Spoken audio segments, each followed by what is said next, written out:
સુરત જિલ્લામાં વધુ એક પાણીની ટાંકી જોખમી સાબિત થઈ શકે છે। થોડા દિવસ પહેલા માંડવી પાસે આવેલ તડકેશ્વરમાં પાણીની ટાંકી ટેસ્ટિંગ સમયે તૂટી પડી હતી અને આવી જ પ્રકારની ઘટના વડોદમાં પણ બની શકે છે। વડોદ વિસ્તારની પાણીની ટાંકીનું લોકાર્પણ 21 ઓગસ્ટ 2015ના તત્કાલીન મેયરે કર્યું હતું અને માત્ર 10 વર્ષ ને 5 મહિનામાં પાણીની ટાંકી જર્જરિત હાલતમાં જોવા મળી છે।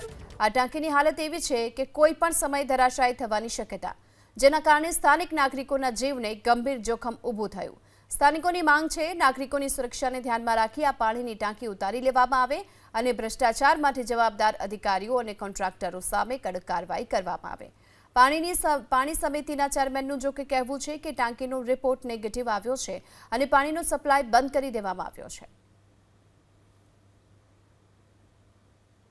સુરત જિલ્લાના તડકેશ્વરમાં લોકાર્પણ પહેલા જ પાણીની ટાંકી ધરાશાયી થઈ છે, ત્યારે સુરત મહાનગરપાલિકા દ્વારા બનાવવામાં આવેલી પાણીની ટાંકી માત્ર 10 થી 11 વર્ષમાં જ જર્જરિત થઈ રહી છે। જી હા, એબીપી અસ્મિતાની ટીમ અત્યારે મોજૂદ છે સુરતના વડોદ વિસ્તારમાં। આ પહેલા બોર્ડ જોઈશું આપણે સુરત મહાનગરપાલિકા દ્વારા જે રીતે અત્યારે હાલ આ જે તકતી લગાવવામાં આવી છે, ટીપી સ્કીમ 71 વડોદ ફાઇનલ પ્લોટ R29 નંબર છે અને લોકાર્પણ વિધિ કરવામાં આવી છે નિરંજનભાઈ ઝાંઝમેરા દ્વારા અને તારીખ છે 21/8/2015।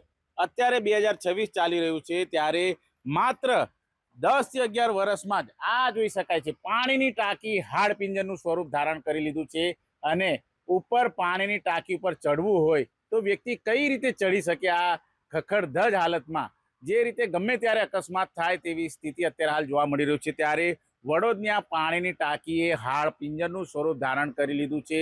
જ્યાં નજર નાખો ત્યાં તિરાડો છે। દાદરા ઉપર અત્યારે હાલ જે સળિયાના હાડપિંજર જોવા મળી રહ્યા છે।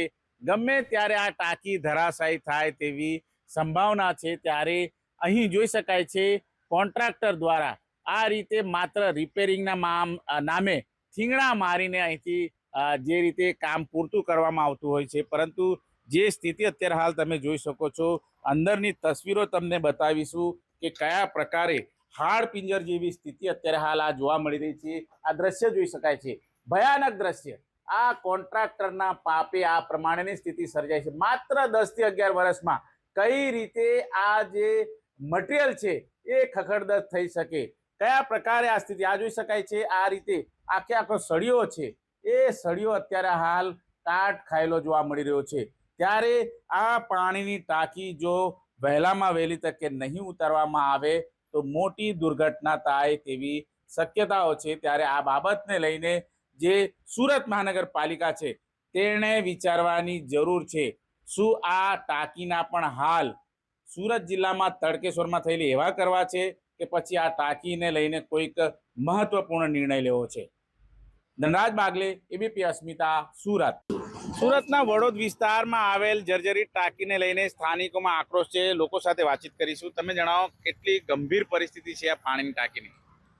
આ પાણીની ટાંકી ગમે ત્યારે પડી જાય એવી છે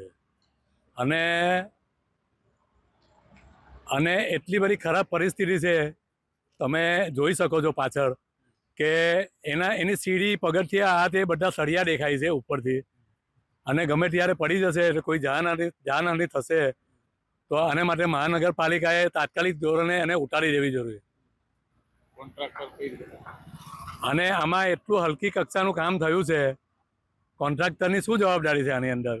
મહાનગરપાલિકાના જે સાહેબો છે એ લોકો એને પણ અહીંયા સ્તર પર આવીને એની મુલાકાત લેવી જોઈએ, બરાબર ને?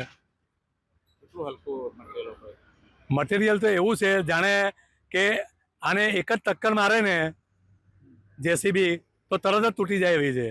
અને એક ટાંકી એવી હતી કે જેને તોડવા માટે એની ઉપર જેસીબી લઈ જવું પડેલું હતું, અને આ ટાંકી આ પ્રકારની બનાવેલી છે।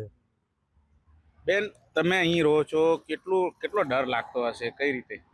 બહુ ડર લાગ્યો। ઓચિંતો પડી જાય તો પછી કોઈને પણ વાગી શકે છે, જાનહાનિ એની થઈ શકે છે। ગમે ત્યારે પડી જશે, એની કઈ ગેરંટી નથી કે 2 દિવસમાં પણ પડી જાય ને 2 મહિનામાં પણ પડી જાય।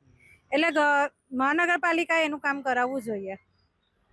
જે રીતે મટીરિયલ વપરાયો, કેટલી જર્જરિત છે અત્યારે હાલ તમે જોઈ શકો છો? એમાં બહુ જર્જરિત છે, એના બધા સળિયા દેખાય છે એવી જર્જરિત થઈ ગઈ છે। એક જ ટક્કર મારે ને જેસીબી એટલે એ તૂટી જ જશે।